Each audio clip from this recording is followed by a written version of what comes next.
Yo, it is Friday. It is Stash Wars Live. Mike the Sig Slayer, chilling with my man, Mark the Honorable Villain. What up, fam? What's up, man? I'm ready to get into it, man. I'm ready to talk about these Comic-Con disasters, man. Hey, man, we are definitely about to talk about these Comic-Con disasters. But before we do, if you hop in the live, as soon as you hop in the live, please smash the like button. Help us out. As soon as you hop in, smash the like button. And if you haven't already subscribed to the Sig Slayer Station, what are you waiting on? Subscribe right now to Sig Slayer Station. We are popping 10,000 subscribers strong. Yes, sir. Yes, sir. We're about to do this. Okay, so we're about to get into our first topic. Got to get into our first topic. Now, if you tuned in last week, we talked about Dustin Nguyen going nuclear on Marvel. Like, it was insane. It was insane. And so there was a follow-up to that. But for the cats that have not seen what Dustin Nguyen was talking about, boom. Also, anyone I'm not working with at Marvel can blink themselves. I've asked nicely for the past 15 years on the behalf of every artist. Stop fucking creators over. You're not getting another cover from me until then. Drown me. I'm okay with your minimum wage bullshit. This dude went ham. And he went on. And he went on. This is my favorite one right here. I got a bunch of DMs from people telling me I got to be careful. Don't cross Marvel. They're a major player. The only two in the mainstream. Oh, my God. Fuck them. Man, I love that part. That's my favorite part. Man, I give a flying fuck. Fuck Marvel. Fuck anyone that I'm not in direct working relationships with. This dude went on. I mean, he just went on. This dude, Dustin Nguyen, went ham against Marvel. This was great. And then he went on like a day later and was like, by the way, I regret nothing but poor grammar. I hope the bridges I burned gets rebuilt as a better one for the next generation of creators. And this is why I love this guy. Dustin Nguyen is a hero. And yes, we had the Dustin Nguyen goes nuclear, boom, the thumbnail and all that. But at the heart of it, I loved his message. And he stood 10 toes down on what he believed. And so here we are 1 week later, right? And here's Dustin Nguyen with the follow-up. So with another post, Dustin Nguyen goes, for anyone still interested in the matter and would like an update on last week's mess, Marvel did reach out to me early Friday of that same week via email and phone call, and we had what I felt was a decently engaging conversation. My contact was very courteous and professional, unlike myself, but this is the internet after all, and the loud and obnoxious usually are the ones that get heard, and I'm glad I was. He went on. They were very open-eared and asked what I would like from them now and in the future. I explained I don't need anything from Marvel. I never did.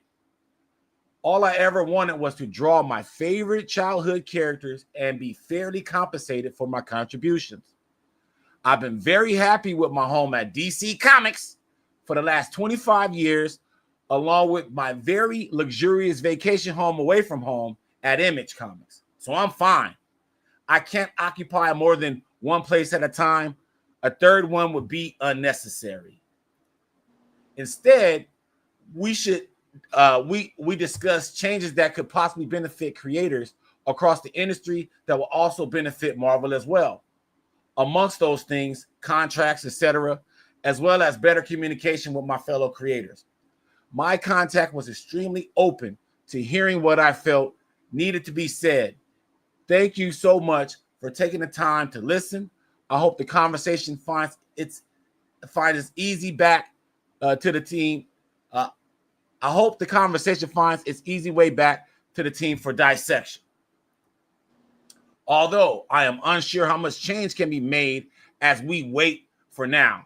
After all, if industry talents in the past far bigger, more important, and revolutionary than myself were unable to shift the needle in the direction to better benefit creators today, what can myself and a bunch of scrappy freelancers sitting in Artist Alley really do? However, I remain hopefully as the conversation has been started, an open discourse by some of today's best and most creative out there in the wild again. That's something for now, I suppose. And then lastly, thank you to everyone that has openly shown us support, both professional and fans alike. Please know, if you didn't already, you now have my undying love and respect, now and forever going forward. And to those who feel we're all just a group of whining, complaining, and unprofessional idiot children screaming into the void, you can go fuck yourself, bitch ass. I love it. And he didn't even want it.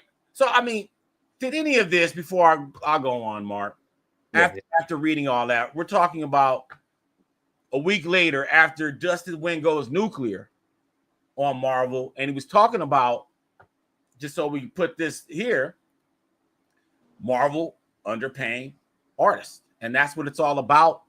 He was talking about last week, royalties and international sales. There was a plethora of issues that he hit last week, and I implore you to go check out Dustin Nguyen's Instagram account. It's still there. He's standing 10 toes down with it.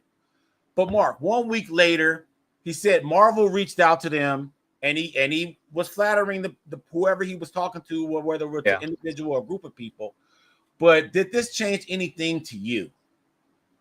No, man. Like we said last week, and like he said, big people like Jack Kirby, Neil Adams were fighting with Marvel over higher wages, better rights, and and they weren't really able to move the needle. And I think in this instance, Marvel was just trying to save face because of the public outcry and everyone talking in the comments, Dustin saying stuff. And I think they're just trying to appease Dustin in that conversation because of his post specifically and how much attention it got. But man, if you're a new cat on the street and you're just starting out, Marvel will give you that chump change. They'll give you the bottom of the barrel. And only till I hear that they're matching industry standards will I believe that their policy has changed. Well, have my thoughts changed about this? And I'm glad that Marvel reached back out to Dustin. I thought that's good. That's cool. And I mean, because the dude went ham last week. I mean, it definitely did sound like a Tupac verse from Hit 'Em Up. If you guys are unfamiliar with Hit 'Em Up, check that out. And then go to Dustin Nguyen's IG post and then play the instrumental of Hit 'Em Up in the background. And then read that post and you'll feel like you Tupac. It's crazy. It did change my mind a little bit, because he said, after all, he wasn't even trying to get a job from Marvel. He was just raising hell to be raising hell for fellow creators. So he just wanted smoke for the sake of bringing the smoke towards Marvel. And for that, he gets a clap from me again. Because any time you can give a little rim shot to Marvel, let's do it. Bring it on, baby. Bring it on. And so I love that he went straight to the big dog of them all and said, you know what? I don't know if this is going to amount to anything, but you know what? F you, F y'all. Y'all can get these. And you know what these are? DEEZ, right? Dustin knows what that means too. And that's the energy that he brought. And so my mind changed, because I thought that he was trying to get something from him. I know obviously holistically he wants things better for other artists. Yeah. But the fact that he was like, man, I don't even need Marvel, man. I'm cool with DC and Image. I just don't like how y'all rolling. So I'm saying something. So to me, that's why I think I appreciate it more, because it's very mired in principle. And clearly Dustin has principles, because he's thinking about the next generation, maybe just the landscape of comics in general. He cares about, because he just wants to draw his favorite characters, as he said, and be compensated for it. But the fact that he did not need Marvel in the moment, and he brought the smoke I love it. I love that. I mean, let's go for the people that just coming in. Please like this stream. Dustin went ham and last week, and he was talking about Marvel not paying artists adequately, especially with royalties. And he went on. Look at this. This is the rant of the year. This is last week. Dustin Nguyen, Descender, Detective Comics, Batman. This dude is a world-renowned watercolor artist, cover artist, Ascender, Descender. He just announced he's doing a Batman and Robin story, Jason Todd with Jeff Lemire. So that's coming out this summer. So that was the one of the announcements. But then he follows up with this, and he's saying that Marvel did reach out to them, and he said it was a cool phone call and everything was good. And he realized, I don't even think he was being a dick. It's not being a dick if you're doing it for the right reasons. And the fact that he didn't even need Marvel, and he made that clear. I want to go to it. Where is it at? He said his content. Let me find it. Okay, here it is, right here. They were very open-eared and asked what I would want, what I would like from them now and in the future. I explained to them, I don't need anything from Marvel. I never did. I love that. So he brought all this smoke. Where is it at? Man, I can give a flying fuck. Fuck Marvel. Fuck anyone that I'm not in direct working relationship. So he said all that just to say it. But you're not did all that just to say it. So my mind changed because he just wanted to bring the smoke to the big dog, because he ultimately don't even need Marvel. But you're not only talking about just him hitting on Marvel, though, right? You want the whole creator rights. You want everyone to have a good job within the comic industry, to be doing what they want to do, and to be giving their best effort because they're getting their paid worth, you know? Yo, what up? Big Phil is in the building. What up, man? Said he's what? Hey, shout out to Big Phil out there in Pittsburgh. Yo, we're out here chilling, man, and we're talking about Dustin Nguyen going ham, man, on Marvel. He went ham on Marvel, and then we find out this week, brother didn't even need Marvel at all. He just brought the smoke, man. This is, I love this, man. I'm telling you, Big Phil, you watching? You a DJ, man. I know you got the instrumental or hit him up, play that, and then read this. Just go on IG, go on his IG, read this, and it'll be like Tupac resurrected and embody or possessed Dustin Nguyen, I should say. Man, it was insane. I loved it, man. So did it change my mind? It did in a way, because I thought it was some kind of wrongdoing that Marvel did to him directly. But it turns out, no, this dude just wanted to bring the smoke, and he challenged Marvel to a duel, and he had to sit down with him. Now, do I believe it's going to change anything? I hope it does. I don't want to be cynical and say no. I think it should start a conversation. Yeah. I think, especially as it pertains to international royalties, especially considering that the big two and the big three, let's just throw Marvel Image in there. The big three use a huge chunk of talent that's from international places, right? Mirka Andolfo, Jorge Jimenez, Gabriel Delado, Francesco Mattina, like they're from all over the place. So what? Artists from the States can't benefit from those royalties when the actual businesses are benefiting from the talent from these places. So I feel like that definitely needs to be revised. But for me, it's all about the smoke. That's what I wanted. He brought the smoke to Marvel. I love it. Now, like I said, I hope that the comic book industry within itself is healthy. So there's a nice checks and balances on all parties, and that includes artists and writers getting fairly compensated and get a chunk of some of that IP too. But especially if they created pivotal characters, not just Joe Blow, and then somebody, gives it a cameo appearance on an Avengers movie. I'm talking about some of these, these characters that made a splash over a decade, over a generation, and then they become big players in the movies let's just say like Guy Gardner, for example, since we interviewed Joe Staten and Steve Englehart, right? Like those dudes pretty much made Guy Gardner what he was. He wasn't even meant to survive past the 60s, and then they created this other Lantern, this whole legacy character now. And so if Guy Gardner shows up in the Superman movie and he becomes a hit, man, especially if they use Keith Giffen and J.M. DeMatteis's JLI stuff, even if they do that, that's still a piece of Englehart in there. That's still a piece of Staten in there. And then that's a piece of McGuire and those guys, right? And so, yeah, what's up? Well, you heard about that, right? We interviewed Jim Starlin, and it wasn't included in the interview, but Jim Starlin said that he got more money from the cameo of KG Beast, the Batman versus Superman movie, than he ever got from any of the Thanos appearances in the Marvel movie. Wow. Wow. So yeah, so is Marvel underpaying artists? I don't know. I don't know the whole ecosystem like that. And I'm not trying to get into all the economics. But like I said, Dustin Nguyen, he's one of my favorite creators. He's been free for the longest time, and he's mostly free now. He's definitely below tier 1 because I think he's like 5 free now.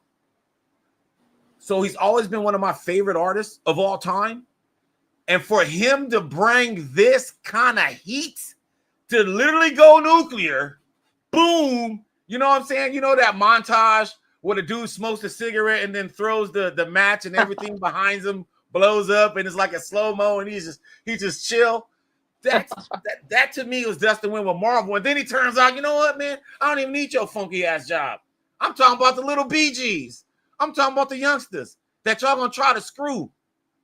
He talking about them. I'm cool. I'm chilling. He said he has a luxurious home away from home with Image. Yeah. Wow. I love that. Okay, so we had to talk about that, but let's get to the next topic real quick because I'm just as eager to talk about that as I was about the Dustin Nguyen, and that's Planet Comic-Con, dog, because that's what we're here for. If you are subscribed to the Sig Slayers station, know that we are Comic-Con hooligans, man. We want y'all to know what's going on in all these shows from coast to coast, and we've been doing it. I mean, if there's a 8th degree black belt of con going, that's the Sig Slayer right here. If there's a 5-star general of con going, that's the Sig Slayers right here. If there's a grand poobah of signature hunting, you are at the right channel. And so this weekend, right now, or it might be over now. Yes, 8. It's 8 out here in the Central Time Zone. This weekend, you have Planet Comic-Con, and we reviewed this show a few times, Mark, but now it's here.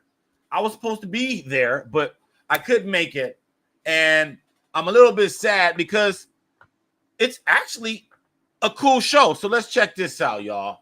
I just want y'all to see this. Now, Jason Aaron. Now, I if I'm not mistaken, I think Jason Aaron is from Kansas City. I think this is like his home show. He doesn't have to travel far for this. But Jason Aaron, what's your favorite Jason Aaron story? My favorite. You never read any of Scalped from Vertigo, right? No, but I definitely have to breeze through some pages making graphics for him. But yeah, that was like during the time when like Vertigo was doing like their own stuff like DMZ and then Preacher and all that. So I really liked that time. And then later, once again, shout out to Tony the Signature King. He's shouting us out on IG. There he goes right there. There's my guy Tony. Go ahead, Mark. My bad. No, that's all I was gonna say. Wait, I can see the IG ones on YouTube too. Or is he on YouTube or is he on IG? He was on both. Okay. I'm looking at IG on an iPad, and then I saw him pop up. Big up to the Signature King. He's gonna be with us on the 4th, if I'm not mistaken. Yeah, I think the 4th. The 4th, where we're gonna be doing our Jim Lee bag giveaway. I can't wait for that. We're talking about Jason Aaron. We're really talking about Planet Comic-Con. And we're just gonna keep breezing through this. Now, his autographs are $5. That's what I want you to know. I believe he's with Comic Sketch Art. They had a little small booth last year. I don't know if you remember that, Mark. But he's $5. And I think it's 10 bones if you're trying to get some slab action. Moving along. Stan Berkowitz. Okay, if you are into cartoons, which most of us are, Stan Berkowitz is from the Bruce Timm camp, Batman Beyond, Justice League, all that stuff. And we got to start giving these guys their props because these shows are legendary. They still hold weight today. You can watch Justice League Unlimited today. You can watch that stuff, and it's still good. And so I got to shout out Stan Berkowitz, some animation guys, another legend, Don Bluth, he is a table selfie for $60. This dude ugly as hell. How are you gonna be charging $60 for a picture? This dude out of his damn mind. He should be paying cats to what? The Sig. Okay, I get the Sig. Okay, so I'm looking at the other pricing check table for pricing. So it's saying he's $80 for a signature, right? And then $100 for all fan items. Okay, so Big Phil showing us some love in the YouTube comments. Some cats showing us love. Yeah. Oh. Thank you, Big Phil. Hey, that's what we do. That's what we do here, man. Big Phil from 33 and the Third Media. Hey, Don Bluth's the GOAT, man. That's what I'm saying. Man. Don Bluth. I had to give him, but he's the GOAT. But damn, man. Damn, I ain't paying $60 for a picture with bro. Look, he young in this. He way older. He way older now than in this picture, bro. This dude probably look like the Crypt Keeper right now. For $60, insane. That's diabolical. That's Frank Miller's kind of the same, though. He don't let you take pictures with them. Huh? Frank Miller costs money to take pictures with them, man. So yeah. And Frank Miller, he could be the new Freddy Krueger. With all due respect, I love Frank Miller. We all do. But I'm saying, dude, look very Freddy-ish. He's Freddy-ish. But back to Don Bluth. He's pretty much $80, pretty much for the pictures, and then $100 a book, and then what does it say? $300? Oh, for character sketches, okay. But then photo ops, $85, man. Jeez, I think that's a little bit steep. But hey, man, make your money, man. Rick Burchett, he's at the I want to say Heroes Initiative. I'm gonna breeze through him, but I gave him like $20 and he got $10 on was dope. But here we go. This Luke Cage. Luke Cage gonna be there. I didn't know he was gonna be there. I don't think I saw his picture when we was covering this, but Luke Cage, he gonna be there. Michael Coulter, and $80 photo op price. This dude is a celebrity, so I can see that. Then we got Amanda Connor. Now she's one free. I can tell you that right now. Amanda Connor is one free. And then 5 or 10 or what? Say that again. And then she's 5 after or 10? Yes, she is $10 a signature after the one that's free. Yeah. And then I'm trying to. I've never seen that Wolverine cover. I've never seen her do a Wolverine cover either.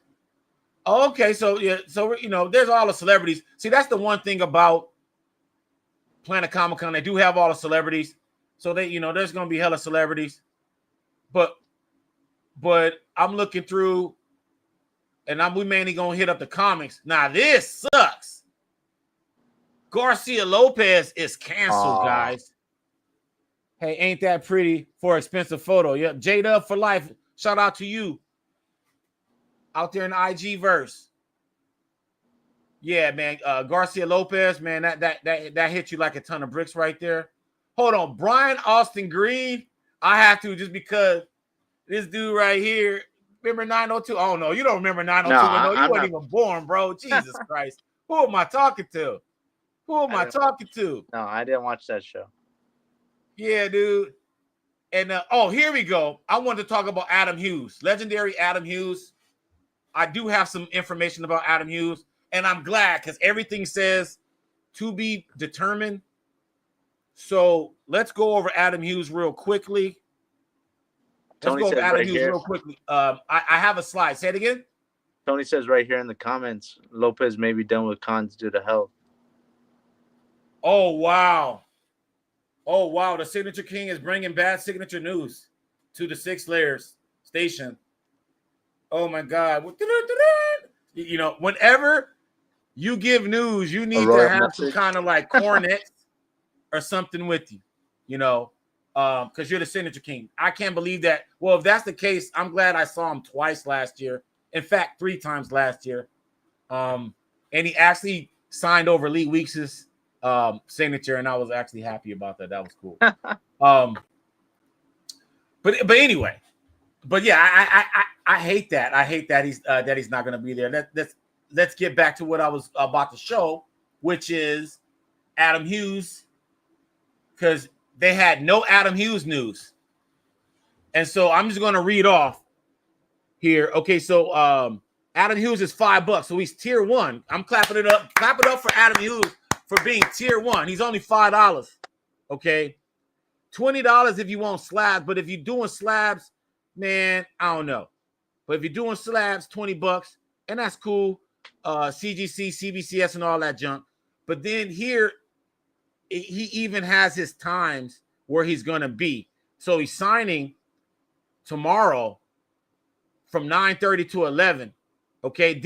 Okay. This is why everybody listening, I want you to do 2 things. Like this video and subscribe.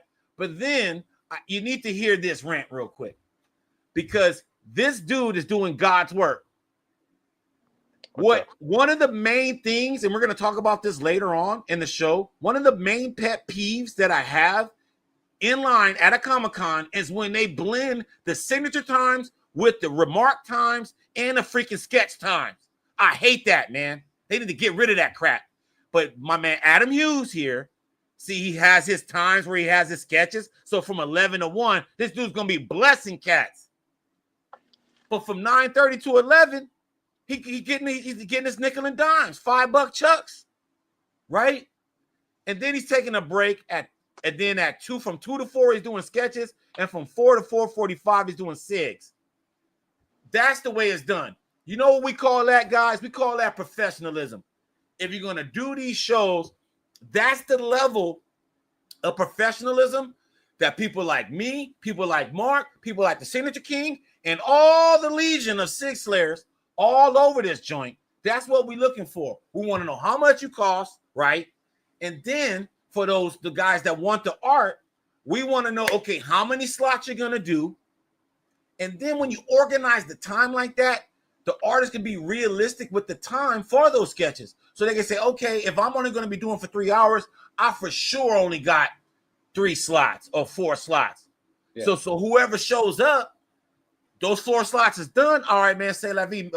Maybe holler at me tomorrow. Get here early or whatever. And so it's just better for everyone. Did he have how many slots he had open? Like 4? There was 2 slots for Saturday.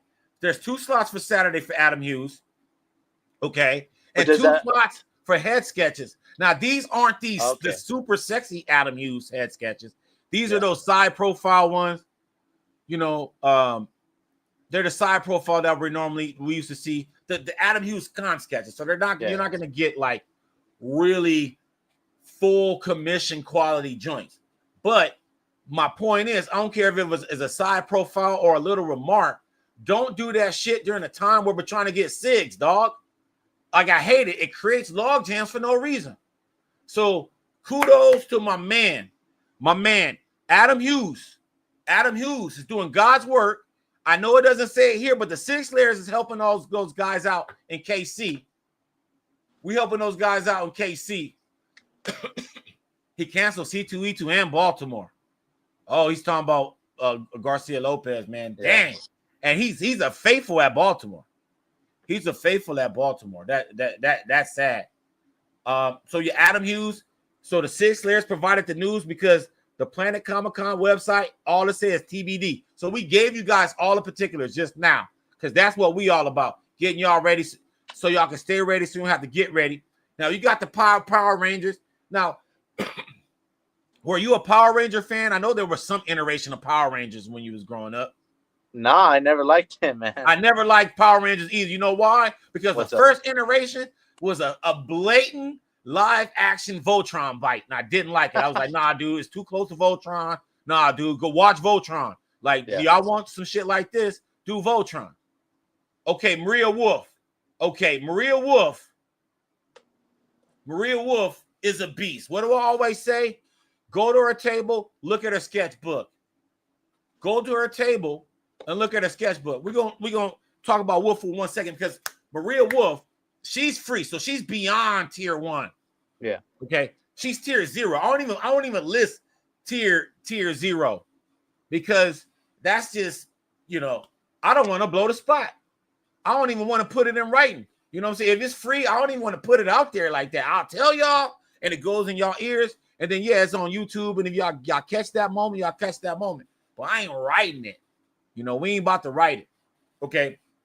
Maria Wolf, extremely talented, man. I love her art style. Check that out. And then here we go. Our main man, Doug. We missed him. We missed him in MegaCon in Orlando. But for all the lucky people, and I just was just texting Doug, and yeah, I think this is the only show of the year. So I'm really disappointed that I won't be there.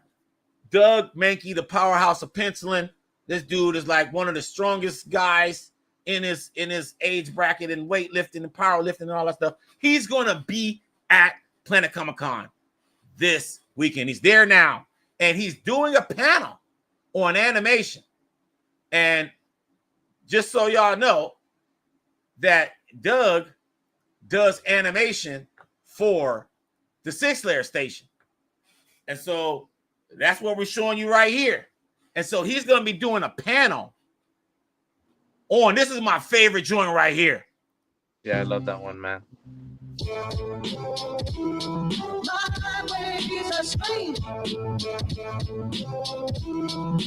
I love this, y'all.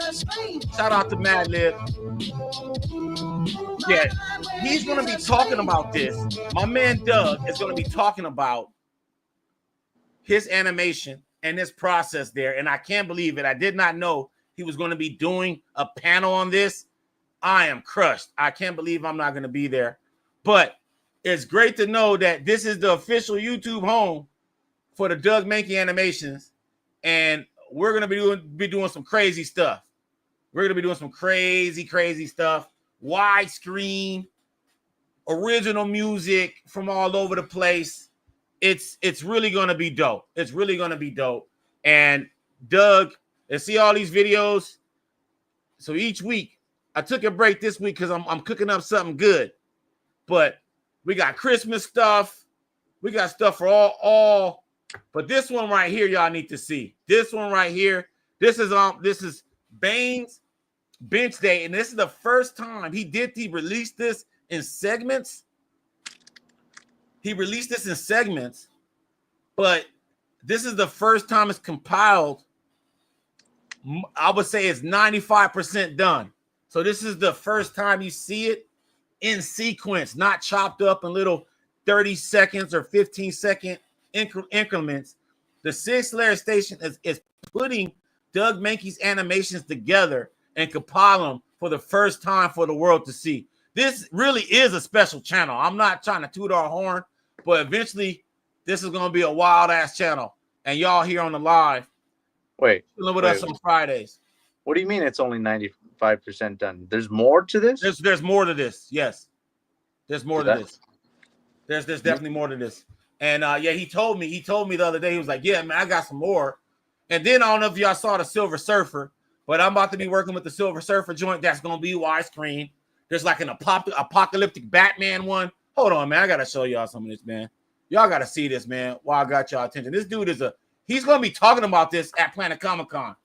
There's a Simpsons one we did right here, whereas Phineas and Ferb battling the Simpsons in a weightlifting championship liftoff. and then we're going to add more characters to this. This man is a genius. I can't say it enough. Like, this dude's a genius. So lucky to be even being able to do this stuff, to be honest with you. And then this one right here. Damian, he's kind of grew on me. He's actually my favorite Robin now. Tim Drake got knocked. I just made that announcement. Tim Drake just got knocked. But this right here is why, because Tim Drake wouldn't do nothing like that, right? Tim Drake ain't gonna just clean somebody clock like that. You know what I mean? So Tim was your favorite? Tim was my favorite, yeah, because you gotta think about it. Like, Dick Grayson wasn't Robin any other time I was reading comics. Yeah. Any other time. I think I was like 4. And Flashback. Nightwing came out. So even Jason Todd, all that stuff, I wasn't, that was 88. I wasn't even in the comics back in 88 like that. Yeah. So when I got on Tim Drake, and it was Tim Drake, he was like a real detective. You know what I mean? Like him and Batman can like talk and chop it up for real. Whereas like even when like Batman would go off the rails, Tim Drake be like, nah, dude, let dude cook. Let dude cook. I feel you. I see what you're saying. And everybody be like, oh, he's crazy. Or when, Batman would disappear forever, Tim Drake will be the only one to be like, nah, that dude, he's alive. He's somewhere. Y'all tripping. I see some stuff right here. So, and that's the thing. That's why Tim Drake was my Robin.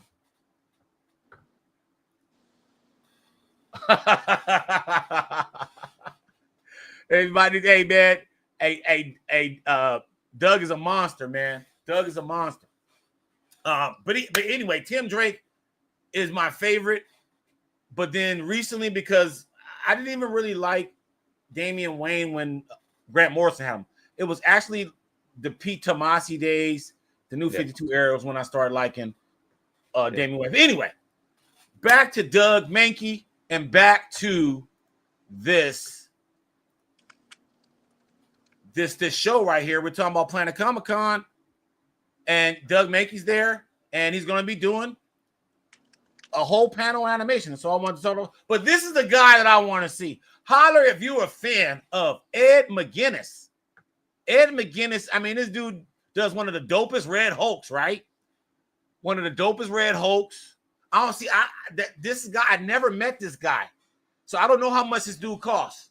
So let us know in the chat if you met Ed McGuinness, number one, and then number two, how much does he charge for signature? Because I never met him before, and I have a ton of books for this guy, man. I know he does a lot of Marvel work, but he was with DC before that, but I like his Marvel work too. He's way better now, or since he's been with Marvel than he was with DC, and I loved him with DC. But Ed McGuinness, let me know if you know how much Ed McGuinness charges for signature. Never met him, and that was a big opportunity for me to meet him. Tony Moore, man. Okay, there you go. Tony Moore, holler at me. This is where Sig Slayer don't know. One of the first artists for The Walking Dead. He did Fear Agent with Rick Remender. He did Agent Venom with Rick Remender. He's cool, man. Okay. He was strangely at Baltimore when we went. Sean met him. Sean, part of the Illuminati. Oh, so, yeah. Hey, I always got to shout out Kevin Nolan, man. Kevin Nolan is a beast. Kevin Nolan, dude. And he's normally with Heroes Initiative, so it's by donation and stuff like that. And so, yeah, there's a bunch of heads. Andy Park, Jimmy Palmiotti, Marvel Knights, Harley Quinn. Now he's on Deadly Tales of the Gunslinger over on Image with the Spawn stuff. Stephen Platt. Now, we just did a Galactus by Stephen Platt on The Process. And that's also on the Sig Slayers station, where David Barron, longtime almost 30-year vet, colored a Stephen Platt piece. And I think Stephen Platt's with Quan. So shout out to Quan. Yeah. I don't know if Quan could be watching. Shout out to Quan. I know Stephen Platt is usually at Quan's table at these shows. Joe Quesada, he wasn't at Quan's table, but damn near at Quan's table. Now, okay, they had a price here. 30 bones. Okay, so 30 bones, and just so y'all know, so it can make its appearance on the show today. Here we go. Joe Quesada is tier 2. So tier 2 is $20 to $40. Okay. And Joe Quesada is smack dead in the middle with $30. So he's $30 and then $50 for a graded signature or a witness signature, we would say. It's witness and ain't graded at that point. But he is tier 2. Dan Reba, another animation guy, Batman animated series, Batman Beyond, Bruce Timm. These guys are the reason why I'm even in Light Comics. Without these guys, there would be no YouTube channel of the Sig Slayers Station. Then you got Baltimore Rivas, who is one of the talented young talent artists, I should say, in the game. Former guest on the show. This dude, I swear, I was watching Comic Arts Live, and they showed a Swamp Thing. They showed a Swamp Thing from Baltimore. Yeah, and it was legit the dopest Swamp Thing I've ever seen, like at like a con sketch level. It was pretty fresh. Have you seen his Two-Face covers yet or no? No, I have not. I'll send them to you, man. So we got 90210 people.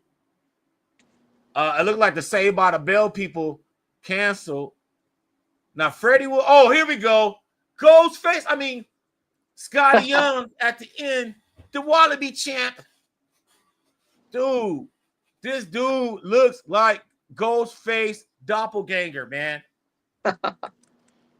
and the thing is, when you talk to him, this dude knows his hip hop.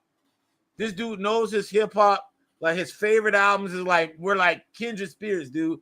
I love this dude, Scotty Young. He's gonna be there. I believe Scotty Young is still $10, which would make Scotty tier 1. And so that he was at the end. It was in alphabetical order. Shout out to Jason, the Southern Comic Geek. He's out there right now. And I wonder, he's over there at Doug's table. I wonder what he's doing. I just wonder. So I can't wait to talk to SEG once he returns from Planet Comic-Con. And so if you guys see Doug at Planet Comic-Con, tell him the Sig Slayers said what up. Well, I wish I was there, man. So I got to figure out when I'm gonna see this dude, because he said I don't know what shows I'm gonna be at next. So I was like, damn. Okay. Moving on to the meat and taters of the show. Comic-Con disasters, guys. Comic-Con disasters. I need to know. We're going to talk about this. And what are Comic-Con disasters? I mean, anything. It could be anything, but you guys are on a Sig Slayers station. So when we talk about Comic-Con disasters, it usually revolves around 2 situations and the discourse around those 2 situations. A line disaster and a signature disaster that we call bastards. We call those bastard books. As you can see at the bottom of the graphics, you can see, and these are all a part of the Sig Slayers collection. These are not bastards from the internet. These are not from Google or anything like that. These are in my Night's Watch. Okay, these are at the wall in the Night's Watch. If you're a Game of Thrones fan, these are there. Okay, and I look at them side-eyed. But I mean, Atomic Fallen. Look at this. Take your time and look at this. If that's not a Comic-Con disaster, I don't know what is. And then we got Bloody Daniel, aka Tony Daniel. Okay, so we're gonna break all that down. But first, I wanted to ask you and ask everybody in YouTube land and in IG, do you have a Comic-Con disaster? Something that just went wrong. Everything went left. Okay. What happened? Tell us what happened in the chat. Let us know. Somebody screw you over. An artist was a dick. all of the above. You know, security kicked you out. You had somebody badge, and then you got caught and got booted out. I know stories like that. Or you got, you snuck in the Hall H trying to get a signature and you get booted out. So things happen. Things happen. So let us know. Do you have a Comic-Con disaster? I would like to know, but starting with you though, Mark. What about you, man? Comic-Con disaster. I got grief to talk about, man. And I'll open up with this story, man. So like 2 years ago at Baltimore, I was in line for Chris Claremont. I waited, Chris Claremont's a talker, so I waited about like an hour from like where I was to when I finally got in front. Mm-hmm. And I only had like 2 books, man. But this guy right in front of me, man, I didn't know. I wasn't talking to him. I think I was with Mike, with Spy Mike, and so this guy, I guess he heard that Chris Claremont's house, like a pipe broke, and that all his books got ruined, and so this guy, he was trying to do him a favor, and he gave him his doubles for the Uncanny X-Men run, and as in return, he made Chris sign all his X-Men run. So that was like 200 books. So I was right in front, and then there's this guy, and he's like, sign this book, 200 times, man. And Chris has like a long signature, and he's talking to him the whole time. Oh, he's a chatter. And so that I'm pretty sure that added like another 30 minutes on my wait time. And then I go 2 books, and then I get out of there, man, in like 2 minutes, man. So I wish the guy would have talked to me or something and been like, hey, you only got 2 books or something. And I have 200 books. Go ahead. Yeah, like at the grocery store, right? Like if someone in front of you, right, got 2 grocery carts full of groceries, right? Yeah. And all you got is a Snicker and a water. Normally they'll be like, all you got is that? Yeah, man, go ahead, get in front of me, right? Not at a Chris Claremont line. I could have told you, man, like that happens all the time, man. Chris Claremont lines, those guys, I don't know what it is. I don't know if it's the X-Men cult or what. Yeah. But these guys in these Chris Claremont line, they have these wagons and, which is full of long boxes, and they trying to get the whole career of Chris Claremont in this line on your ass. Yeah, I get it. He's got a long run, and it was one of the most successful runs of all time. But man, if there's someone behind you that has 2 books, man, give them the right of way. Don't make them wait another 30 minutes. Like that, man. Like, and that brings me to one of the first points is paying it forward and exercising good comic book karma. You know what I mean? Everybody talk about that. You got to have the good comic book juju. You know what I mean? So like if you could help somebody out, because here's the thing about collectors. Yeah. We're in a perpetual state of vulnerability. We're always at the beck and whim of what? An artist. We're trying to, can he hook up a little remark? Can he do a little this or do a little that? On the humble, on the slide, under the table. So all of those things, if you're a dick, you don't see none of that life, because you all about yourself. You living in tunnel vision. But then when you open up, pay it forward, it's like you're like Neo. You see all these opportunities happen. You see when cats are sleeping, and then boom, like all kind of stuff happens. So when you never know, you might hit it off with that creator, and y'all might be cool when you're cool, and they can sense when you're kind of a dick. And to me, it's a dick move if you got a short box worth of stuff. Now, you can't let everybody get in front of you. I ain't saying that. But a lot of times when you in line and you're waiting for a long, like over an hour, 30 minutes pre-signing, you usually chop it up with cats and you're chatting about stuff. You're looking at books. So it's like for a dude to be like, dude, I'm about to just throw bricks at this cat and all you got is 2. Like, to me, you got to have a little bit of awareness, read the room a little bit. And so, well, we've said before, like look at the line, man. Like, look at the line. And then maybe don't get 200 books signed, man. Like, no, I don't care. Like, no, I'm not gonna say that, man. That's where I disagree. yeah. I'm gonna say go ham, but I say go ham with care. And there is a middle way.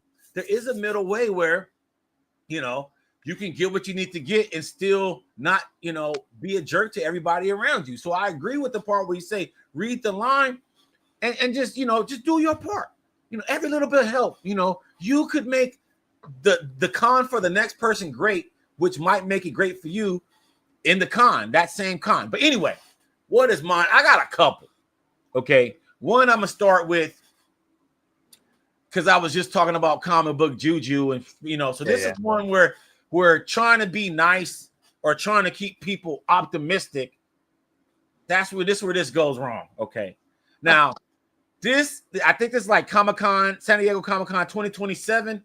And 2027? No, I'm 2027. I wasn't in the future. On my bad. 2022. Yeah. Yeah, 2022. It's 2022. And we were in the Jim Lee Hex bag line.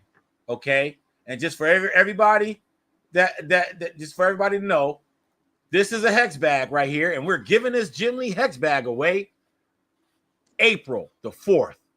We are collabing with the Signature King and the Southern Comic Geek, and we'll be giving this away for all the people that if you go into our Comic-Con, actually, I'll put the link in the description. I'll put the link in the description. You click that link and put in hashtag Jim Lee. I'll put all the links that you got to put hashtag Jim Lee in, and then we're going to do a random or use the randomizer and select a winner from those pool of hashtag Jim Lee's. But obviously, you have to be a subscriber to all three of our channels. So might as well do that now. Subscribe to the Sig Slayers Station, the Signature King, and the Southern Comic Geek, and you can win one of these brand spanking new. Okay. So as I was saying, I was in a Jim Lee Hex bag line, right? And why am I there? I'm there because they said, okay, you could buy one of these Hex bags and get 3 free signatures. Or I'm not 3 free. You get 3 signatures with the price of the bag. Yeah. Put it down. And then they said that Jim Lee will be doing a free signing too, right? So you know what I'm thinking. I already got a backpack. I don't need another one. So we're in this line, right? And this line, we were in line for like 2 hours. And we did something called a terraform technique. More on that later. We'll get in line techniques later. But this terraform technique, we was in terraform formation for about 2.5 hours, right? And so, and it was me and a group of homies, but then they started to lose faith. So one by one, they start getting into the line to pay the $100 bag, right? So now it's just me and 2 other people. It was like 10 of us, and they whittled down to 3, right?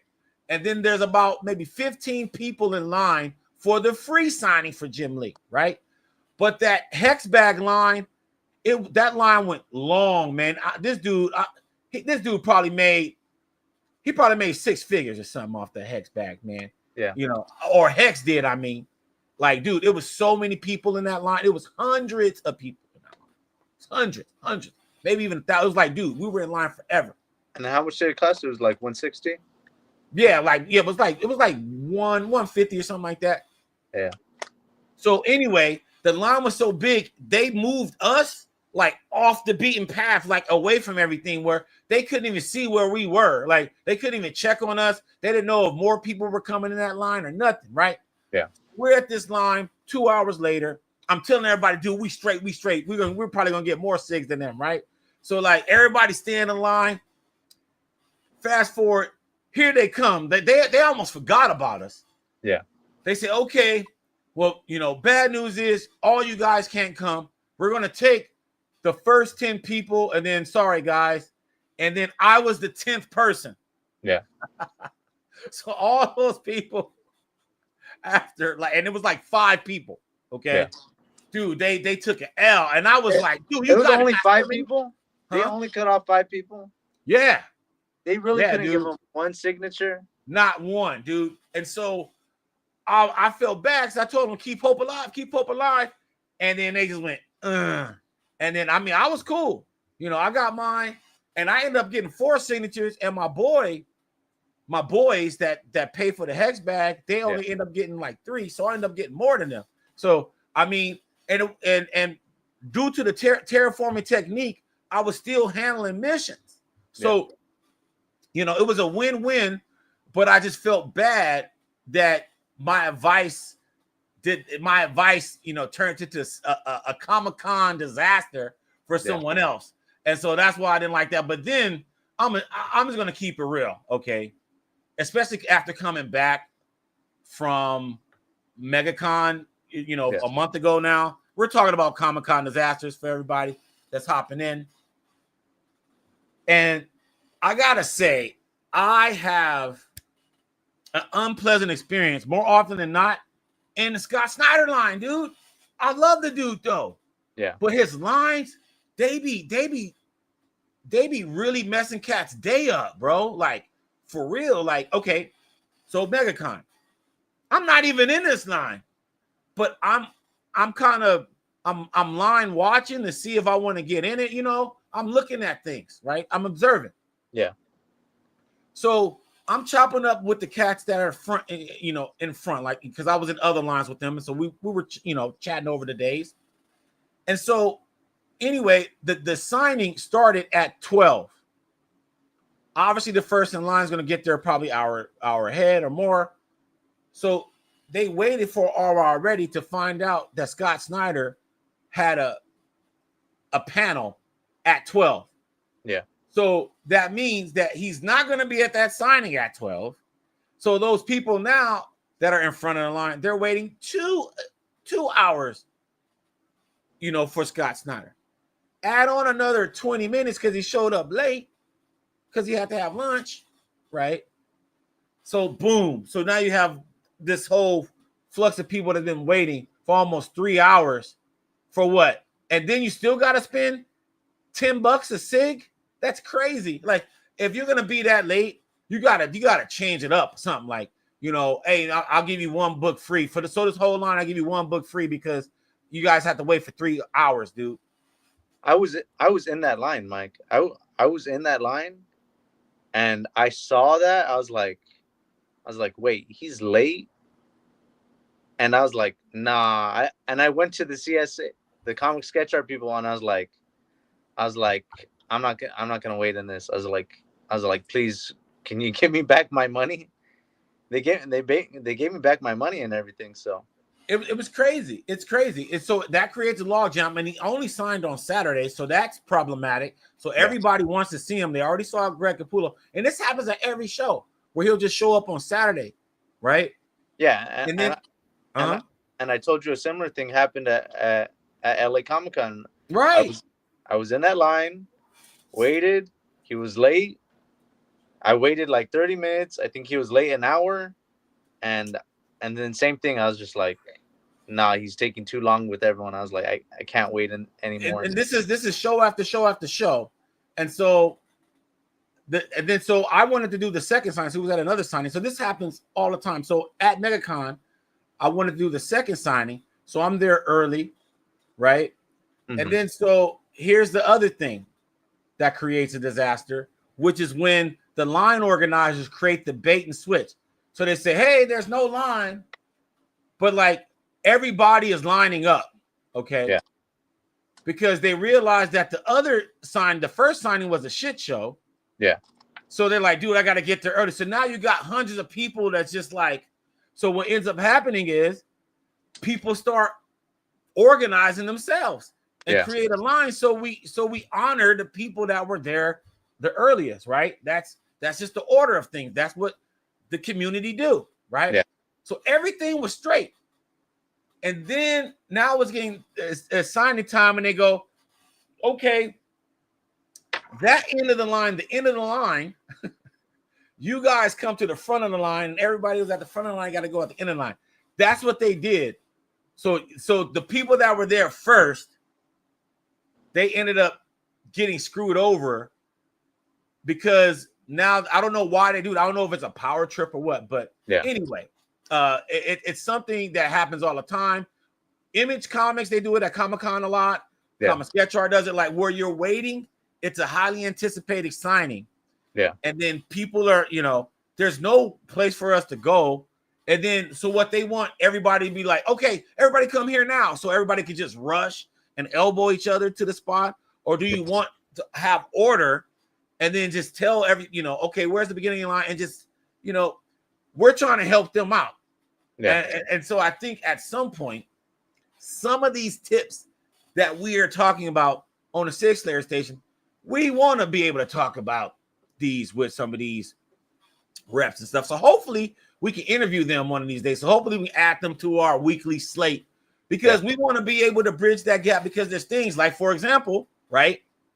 Here's another one. Shout out to the homie Ian and DTLA, right?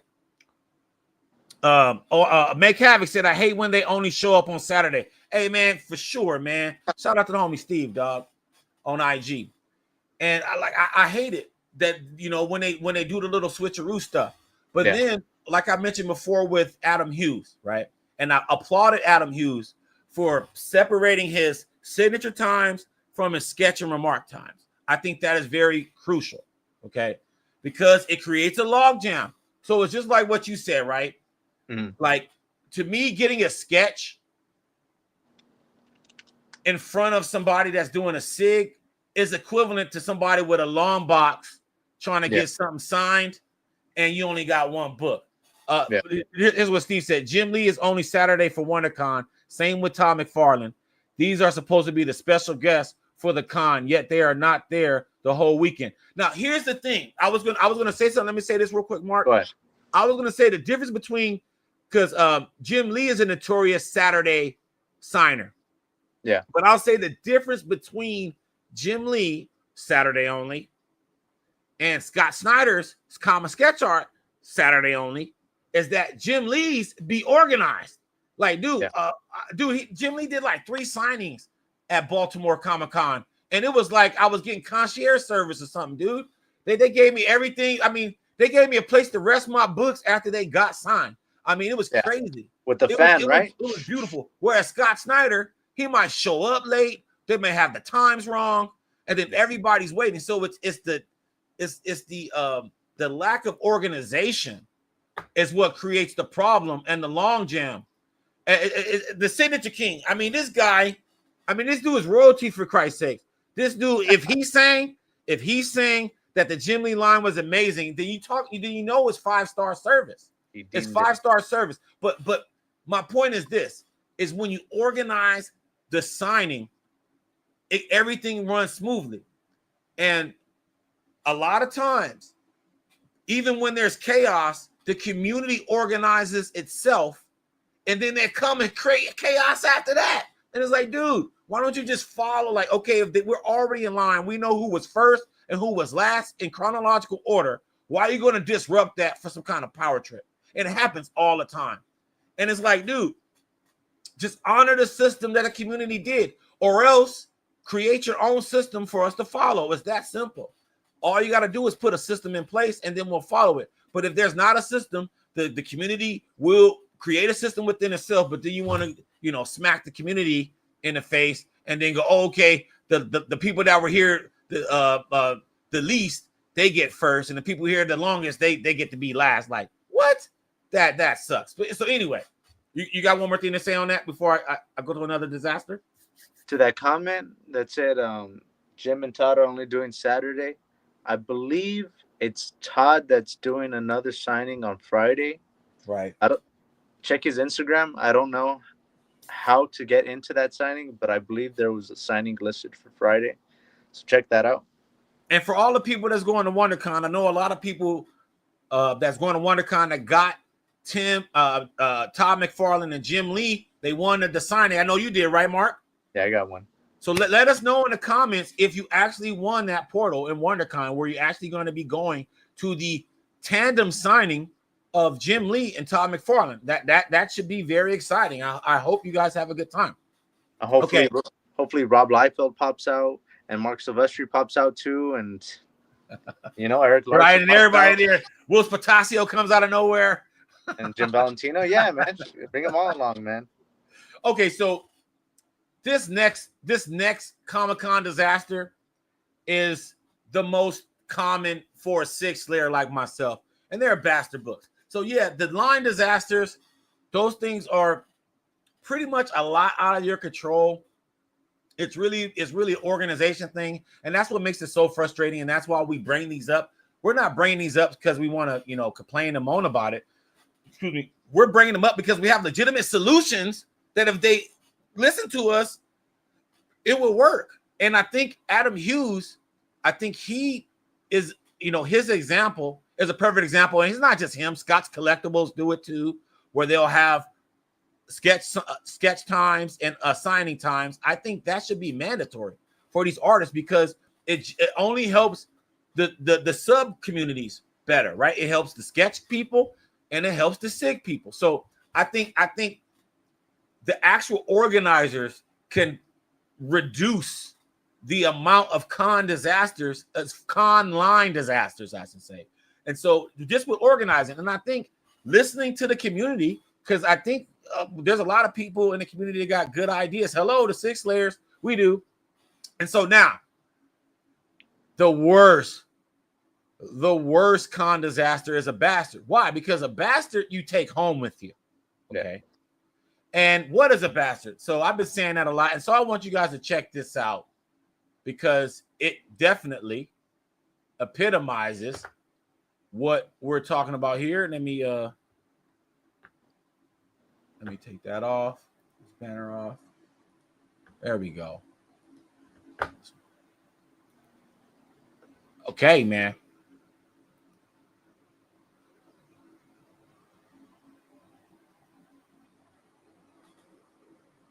That's the definition right there.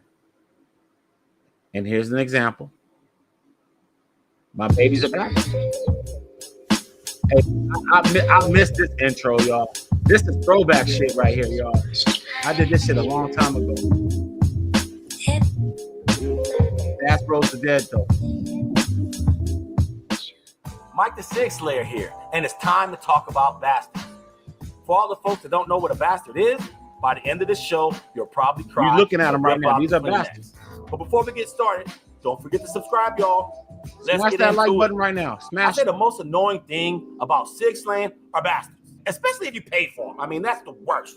What am I talking about? Well, number one, the smudge. That rookie mistake for not letting your ink marinate. You got to let it marinate, y'all. Right after you get it signed, don't put it back in the bag. Let that ink marinate. Let the ink marinate, for real. Then there's number two, the double Sig, like Jimmy two-time over here. Yeah, man. Oh, my goodness. I still love this book. Double Sigs usually happen because of number three, the no-look pass. And you know what? If we're talking about the Showtime Lakers and Magic Johnson, the no-look pass is awesome, but not a Sig slaying. Because you know what happens? Bastards. A lot of unintended bastards.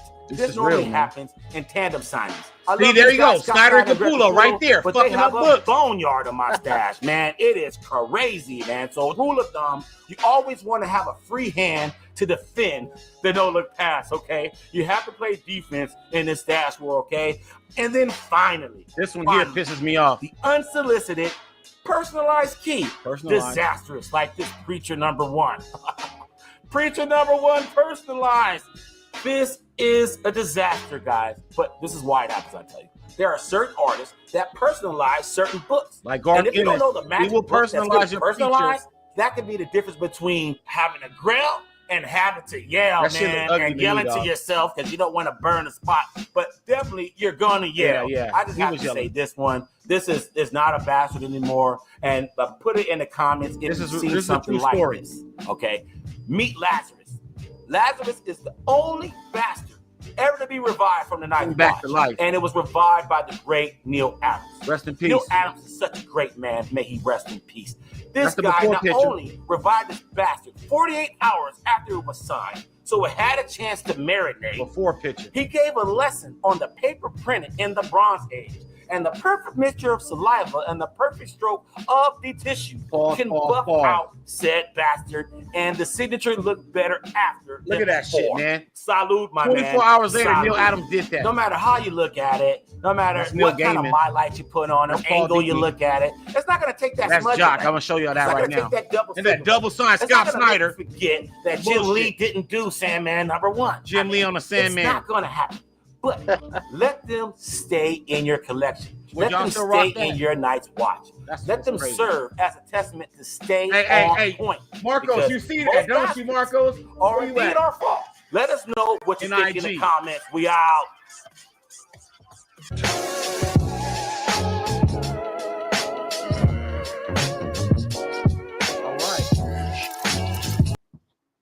All right.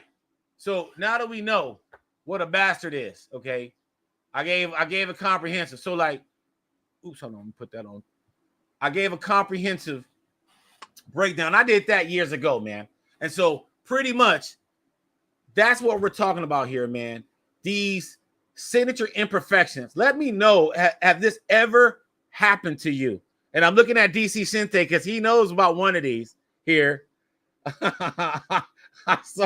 He saw it in real life. He saw this Todd McFarlane in real life. Okay. Now, these are the Comic-Con disasters that stick with you the most because they go home with you. And what do you do with the shit? Especially if you paid for it, right? For example, hold on. Do you have any bastards? Do you have any of these? Hell yeah, man. I got too many though, man. I don't want to talk about them, man. All right, Mark, let me show Cass what's up real quick. Let me show them some of these Comic-Con disasters real quick. Now here's a recent one, guys. Now I don't know if you guys are a fan of Jeff Johns, right? This one is so fucked up. I didn't even want to put it in a bag and board. Most of my bastards at least have the dignity of being in a bag and board. Now this is a Jeff Johns like double bastard. Okay, so you see that logo right there, that Green Lantern logo? Jeff Johns was so gracious enough to cover that snafu up because that was a bastard. And he drew a Green Lantern logo on top of it. But somebody didn't let the other ink dry and completely ruined the back of this book. Look at this, dude. Tell me you don't see this. This is awful. This is awful. Signature King said I had a mega smudge that Arthur Adams did on my book. It's awful. It is absolutely awful. And this is the worst because it's on the back of the book and you can't see it in the back of the board. But you know what it's like? It's literally a dirty little secret. It's literally like back bastards or like dirty little secrets. You know what I mean? You know, you could really shade somebody on this. Like this here, this is awful. Okay. So these are what we call bastard books. So when you hear people say, oh man, I got a bastard at a con, odds are they probably know me. And this is what they're talking about. Because this is some bullshit. Look at this. But wait, there's more. Okay, now, Tony Daniel is one of my favorite artists. I mean, look, there's Tony Daniel right there. I love Tony Daniel. Okay. Tony Daniel, one of my favorite artists. But why he keep messing up my books, though? Now, this one here, I'm a big Grant Morrison fan. And this is the second time my man Tony Daniel, he did this. Like he took the book and he was like, I was like, oh, I got it. You know, no, I'll put it back in the bag. And he was trying to help. But did he help really though? Did he help really though? Let me know. Would y'all still rock this? Could y'all look this in the eye and say, baby, I love you? I don't think so. Now, here's the other Tony Daniel. And I got more. But this is up close and personal. We call this one, shout out to Comics 2099.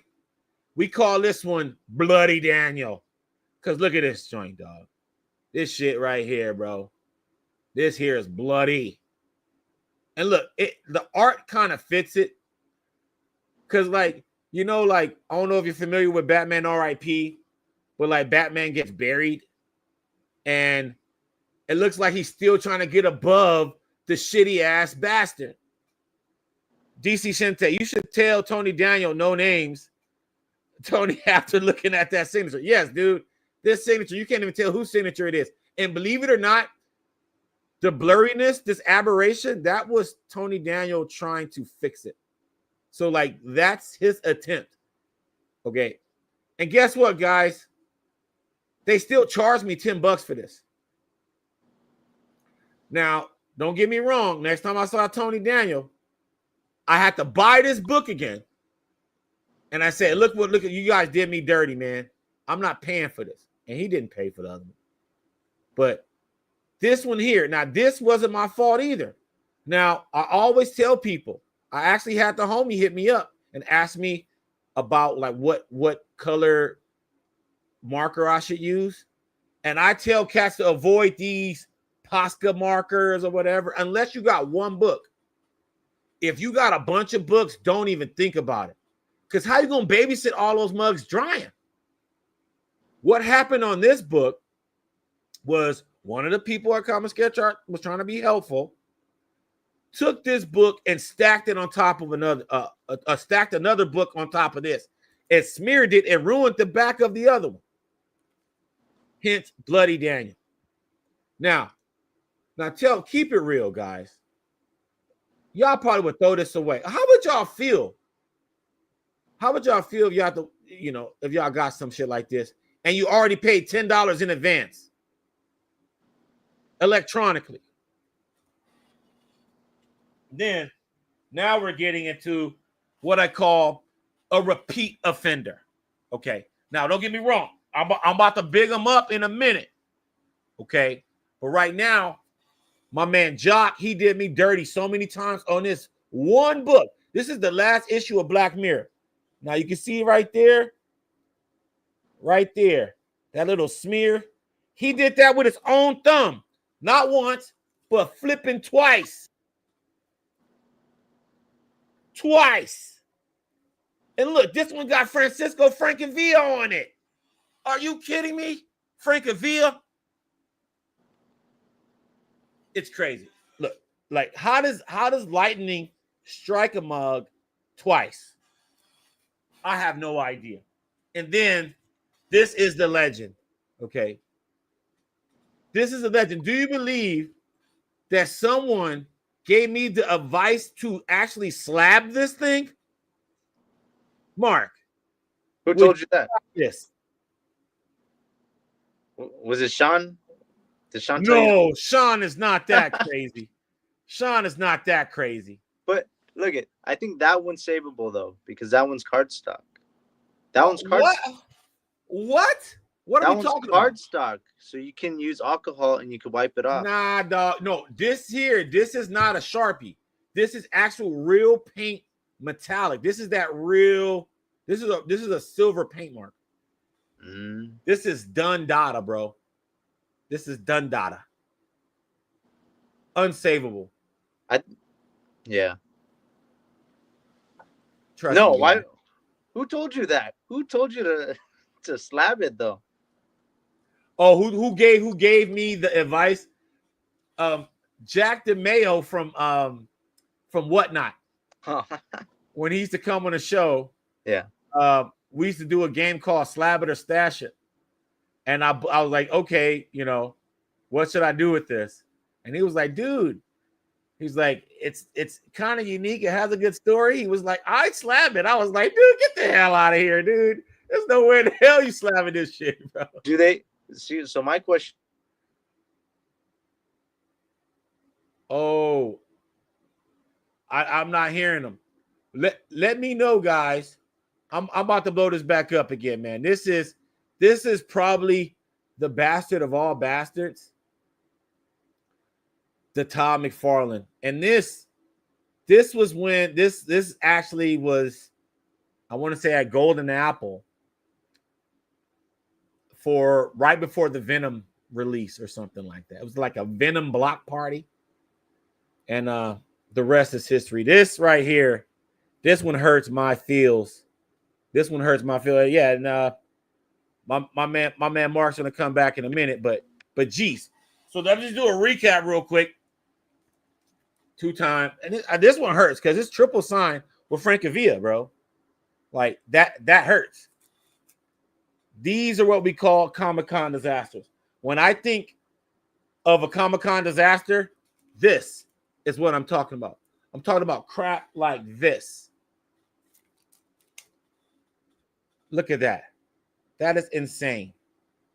That is insane. And then this one here,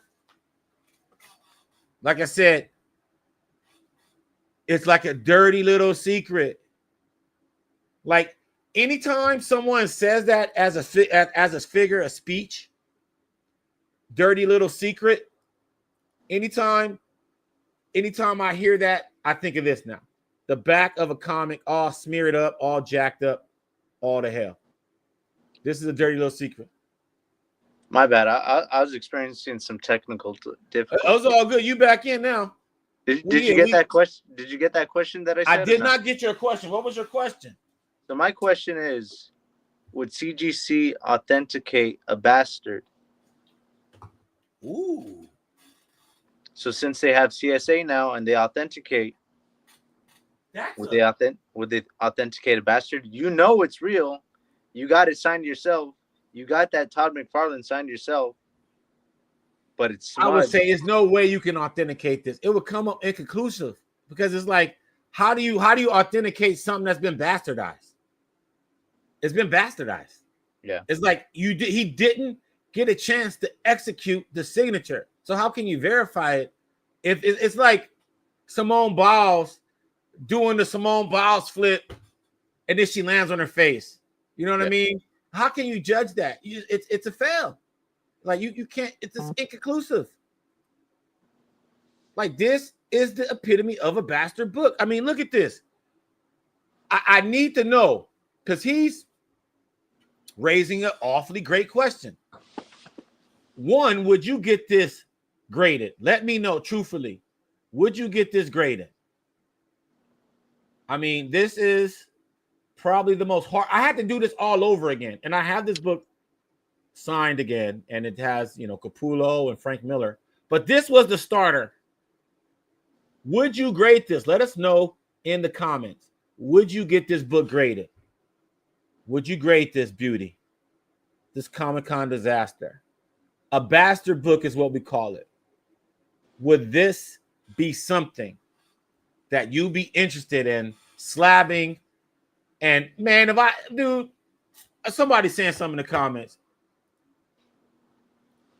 I don't think CBS or CGC could verify the SIG. Says the king. I would pass on grading it. You see what I'm saying? He hit the gavel. Well, one, he hit it on the head with this. Yeah. Okay. So, there's no way CGC could verify this or CBCS could verify this. There's no way in the world. It's no way in the world. These are what you call the worst Comic-Con disasters, okay? Because you take them home. Look, this happened in, I think I want to say 2018. It's 2025, and it's still in collection. Now, this one is unworthy. This one's unworthy. It's not worthy of even being bagged, but I keep it. Like, dude, there's a bastard right here. It's a bastard right here. This is a bastard that Jeff tried to cover up. And then look. So this was meant to be. This is some bullshit. Like, this still kind of hurts me. Because I was trying to get all of these, like all the covers signed. So this was a project that went straight down the toilet. Okay? So just to recap, we're talking about Comic-Con disasters. The first disaster as it pertains to Sig Slayers. Now, there's a lot of things that can go wrong. Okay. But the main two things that can go wrong for Sig Slayers is getting into some crap in the line where the people that organize in the line, you might be waiting a long time and not get what you're in line for, or worse, takes you off your schedule. That's one snafu. We mentioned the Scott Snyder lines and how there's always a lot of lateness involved with that, a lot of disorganization involved with that, and that creates log jams and people get, screwed out of their time and may not even get a chance to even get a Scott Snyder, let alone you still got to pay. So that in a nutshell is the line disaster. And then you have the bastards, the bastard books, which you see graphics at the bottom. You see Todd, and then you also see Bloody Daniel. And I give them all names. I got Jimmy 2 times. I showed you Lazarus. That was the one that Neil Adams revived. So imagine this. I got to tell you that story about Lazarus real quick before we move on. The Lazarus, that is Detective Comics 400. That is a key, right? The first appearance of Man-Bat.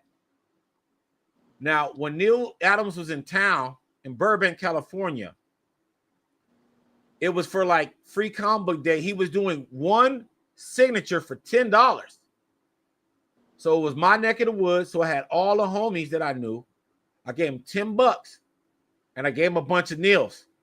And one homie gave me Back a Bastard. And so I wanted to go back wanted him to go back the next day and see if I can parlay that bastard into some kind of remark or something, plea his case, and maybe you could do a little Batman doodle over something. Hook it up, right? Instead, Neil Adams, he took a tissue and just spit on it and buffed that joint off completely, re-signed it, sent my boy off his way. And the signature looked better after than it did before. And so Neil Adams, and he sat there and he talked to the homie about the cover and the constitution of the cover and the kind of the way you got to fucking buff it out, the whole nine. Neil Adams is a legend. That's the only real bastard that I think is recovered. Everyone else that I've kind of buffed out, they buffed out, but I know it's there. It's still a dirty little secret. All right.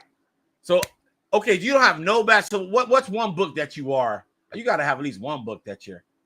Yeah, but they're all put away, man. I don't have any right now. I'm saying that you know of.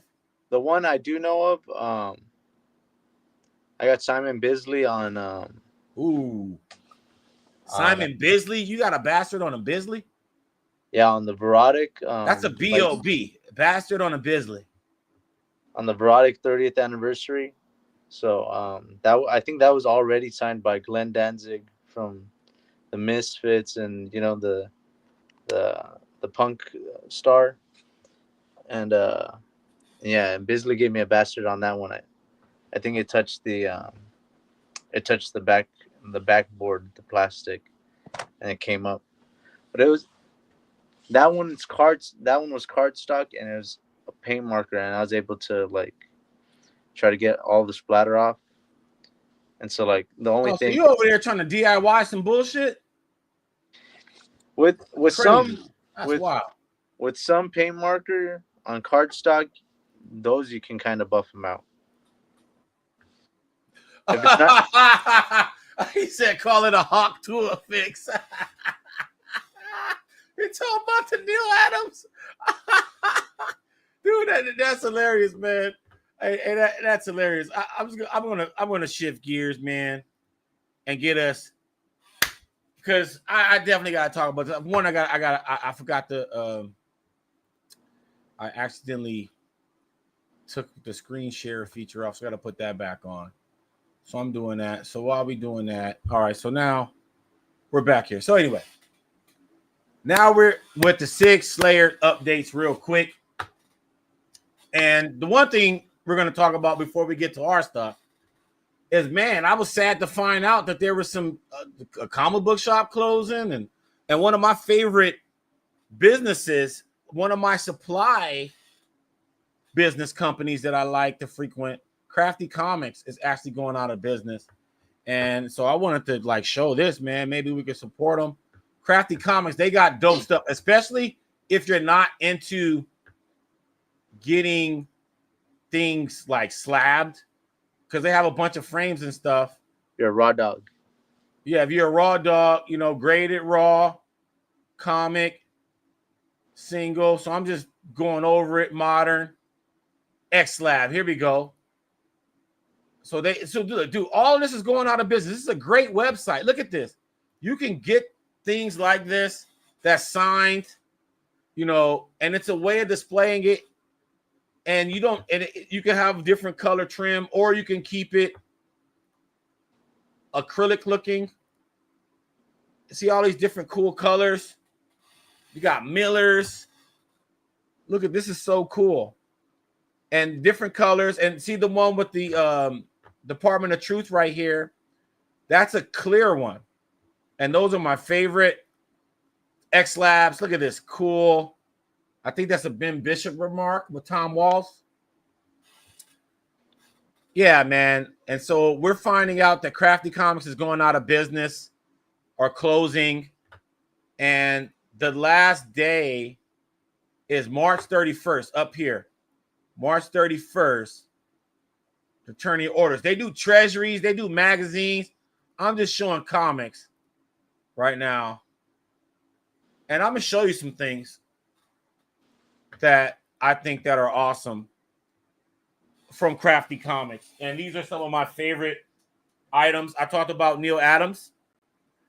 And my first products from Crafty Comics was one of these X-Labs, so I could put my Neil Adams sketch in it. And I think these are beautiful. They come with an easel. They also come with things that you could hang it with. I like mine with an easel. I actually put it back there. I took it off to show you guys. And it's really thick. Look, and the comic goes nowhere. I just think this is so cool. I think this is so cool. And I'm going to order a few more before the 31st. One, because no one makes these kind of products. So once they go, nothing's going to be like they have. There's some that are similar, but they're not this cool, not this elegant. Let me show you another one. This is my favorite sketch cover. Speaking of Doug Mahnke, this is Doug Mahnke. This is fantastic. This is my favorite sketch cover. It's not even close for me in my collection. And this is why. This is why it's called Sig Slayers. This is one of one. No one got no joint like this. No one got no joint like this. You know what I mean? With the little doodles on it, no one got this. This back took me like a year and a half to do. All free, by the way. I didn't pay for a single one of these Sigs. So that's why it took so long. We got Kelly Jones. You didn't get too many Kelly Jones Sigs. You got Brian Bendis. You got Christopher Priest. A bunch of cats. But the front, right? But look, I want to show you something. The other thing they did with the NFC technology, they would do stuff like this.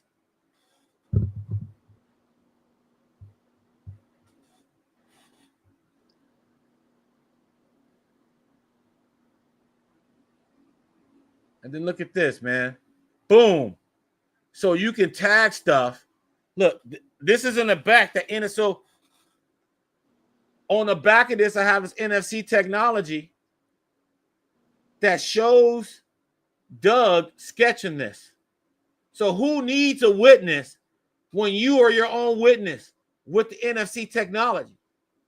So I love these guys, and I can't believe they're going out of business. Look at this, man. This is at the back. I just thought that's a cool. Now, don't get me wrong. They didn't invent NFC technology or nothing. I can still do this with other things. But the fact that they made it a product to kind of go with their stuff and enhance your experience. Look at this, dude. This is insane. And they're going out of business. They're going out of business. And then not just that, they also did things. My favorite product that they did was these clear boards. Look at that. They're thick too. Look at how thick that is. Look at this, dude. So this is when I'm just getting started. So I got Daryl Banks right here, the creator of Kyle Rayner. Daryl Banks, former guest of the show. RIP, man. The Crafty Comics, man. I'm gonna go back to the site. You know, these are, you know, they have these. They're just called clear boards. Let me see if they have them there. I'm going to them. Better backings. And then choose option 10 pack, 25 pack. And then they got the digital curator. Their site was so comprehensive. And so they are ending or closing orders on the 31st. Just to show you some more. Like, I love this. Look at this. And then look, I got one of those NFC tags right there. And I'm interviewing Trish Forstner and Tony Fleece. What up, Xander 6 Comics? Over there on IG. Please subscribe to the channel and like this stream. Yeah, they're going on. Look at these cool. These are the best acrylic boards. It's not even close. These are the best. These products are so good. And then I was talking about Jock. Dude, this is bananas. I just got this. This is my most recent sketch. Let me know in the comments if you've seen Jock do a Batman Who Laughs on a Batman Who Laughs blank. I'll wait. So this is, you know, why I love Crafty Comics. Boom. And you got Snyder on the back. So that's my steez. That's my steez with these blanks. I'll get the interior artist to do a sketch. And then I have everybody else sign it on the back. And then I get a Crafty Comics board. Now, it's all over, man. And so, because of that, because of Crafty Comics, I'm going to sing a very special song by Boys to Men. Never mind, I'm joking. All right. You wanted to share some stuff, too. You got some other sad news. Yeah, man. It's been a few rough years, man. I'm barely getting into this stuff, and I'm seeing all these stores closing. So, yeah. Comics Factory in Pasadena is closing. Their last day is what was it gonna be? That's gonna be Wednesday, April 23rd. So go support them. In the meantime, right now they're having a sale, so they have 75% off all magazines and clearance books, 10% off all comics and books from 2025, and 50% off everything else.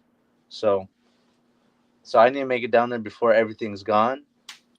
But, man, just go support your local comic book shop. I want to know how everyone else is doing around the country. So let us know in the comments. Let us know if your comic book shop's still open, if they're having trouble, if you're seeing a bunch of closures. So let us know. And then just let us know who's your LCS in general, your local comic book shop, because we are going to be doing a local comic book shop appreciation month in October. So is there any comic book shop you want us to shout out? Throw it in the comments right now. Let us shout out these comic book shops.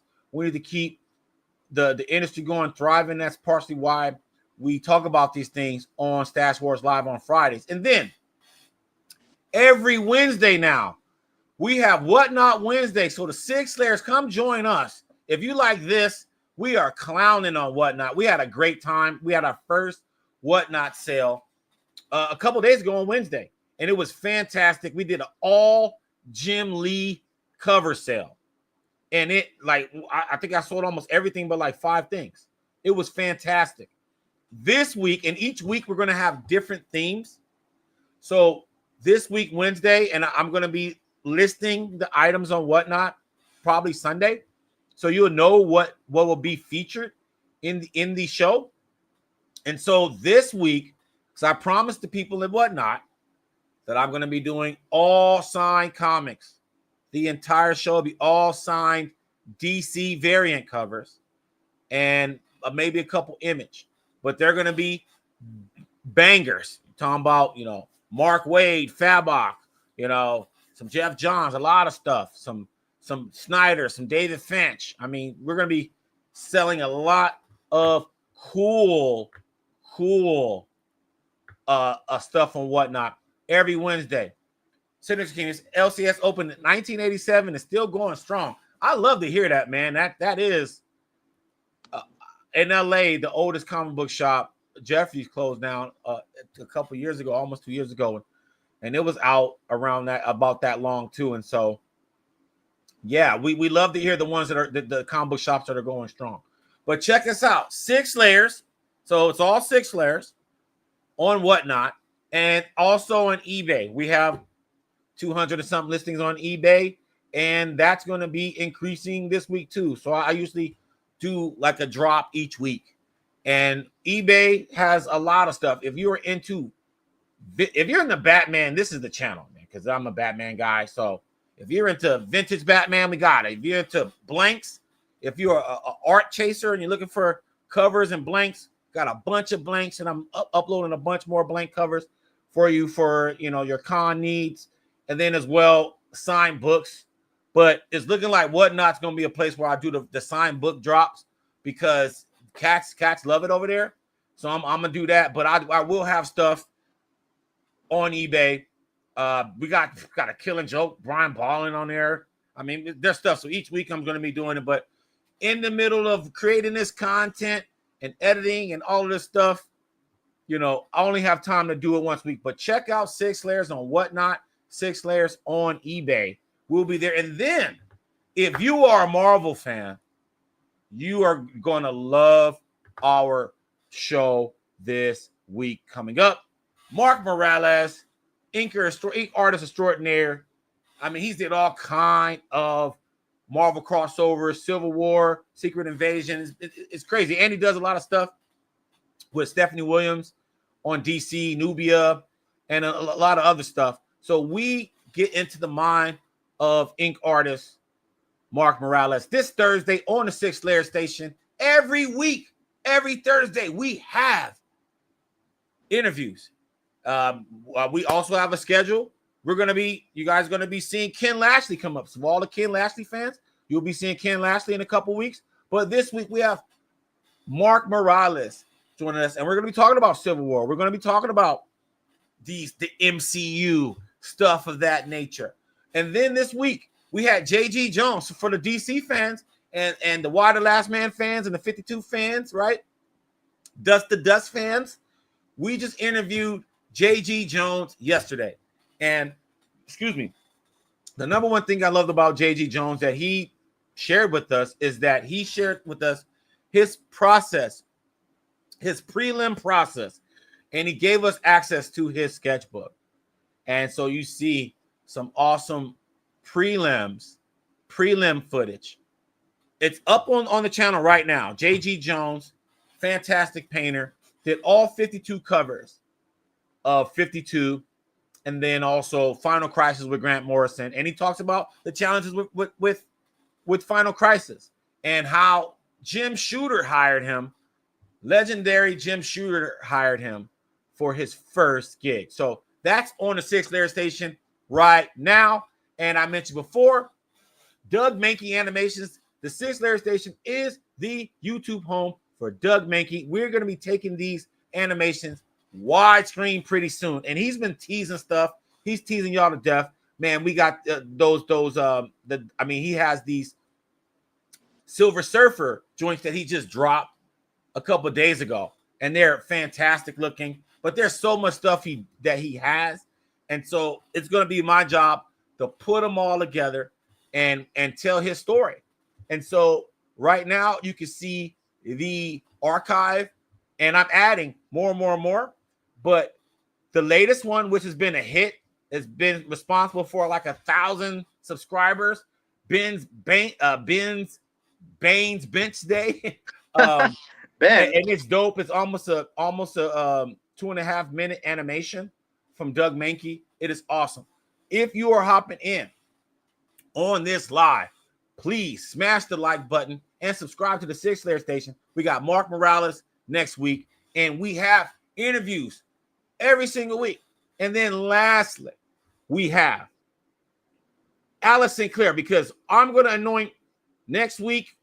It's going to be called Hush Week because Hush Part 2 drops next Wednesday. And Jim Lee is going to be all over LA. And Mark is going to be right there with them.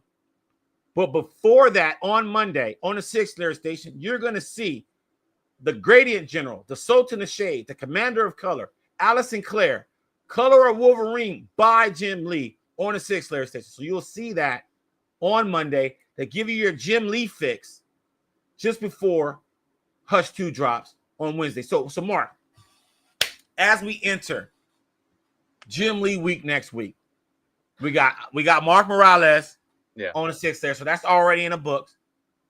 Hush 2 drops on Wednesday. Yeah. You're gonna be one of the first people to get cover A signed by Jim Lee. Yeah. Right. Tell us what you're looking forward to that day, next Wednesday with Jim Lee. Man, I'm gonna be seeing.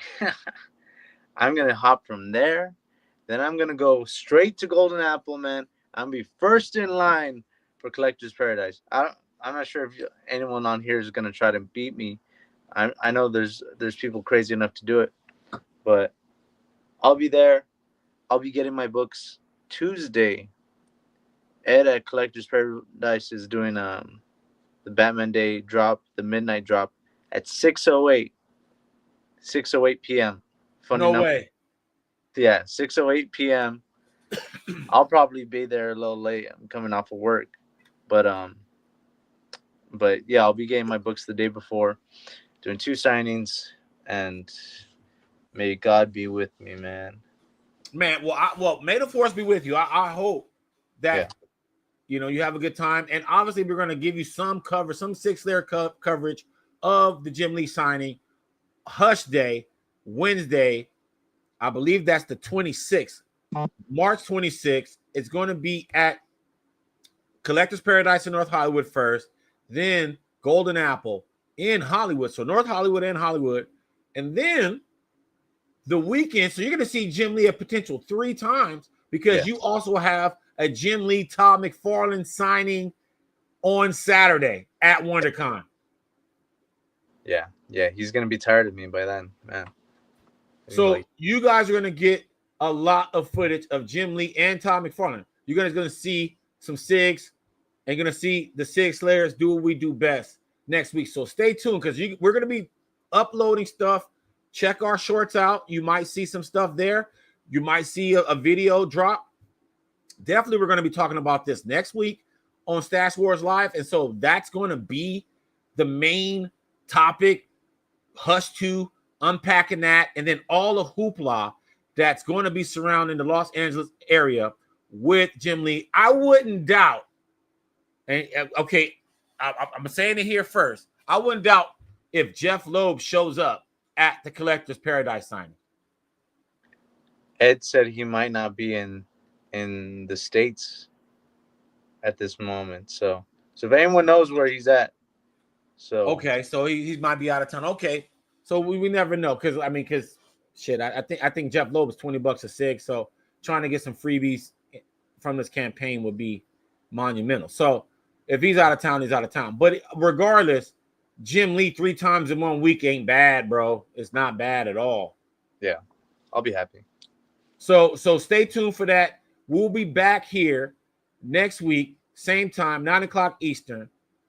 6:00 Pacific, Stash Wars Live, and then once again we will be doing all signed comics, Whatnot Wednesday, and that will be 8:00 Eastern every Wednesday on Whatnot. So Sig Slayers, if you like this live, we'll be going Whatnot live on Wednesday, 8:00 Eastern.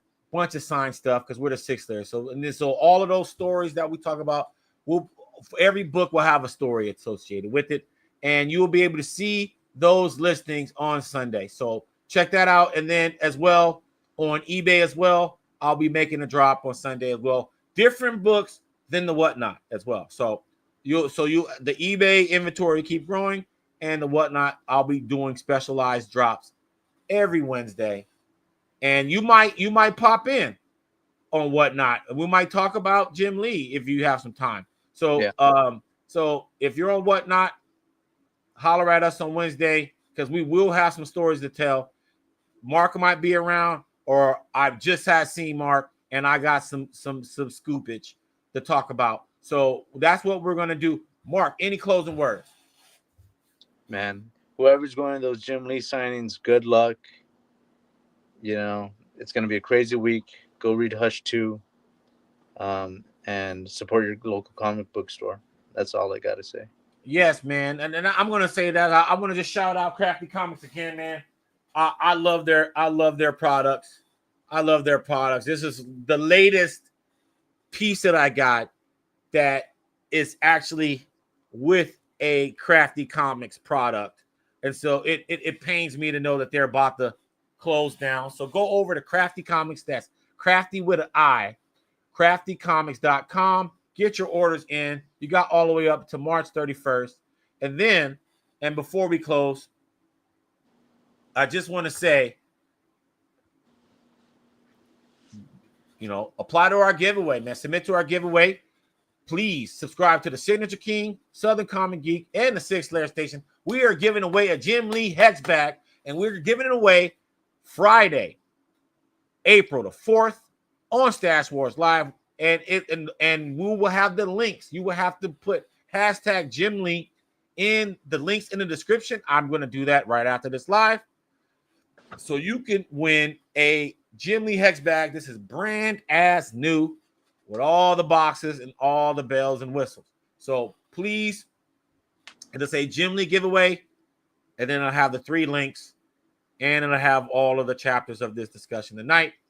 But without further ado, we like to say, please subscribe, like this video, check out Sig Slayers this week, where we have Mark Morales, and check out Sig Slayers from yesterday with JG Jones. Mike the Sig Slayer, speaking for Mark, the Honorable Villain, we are out. Peace!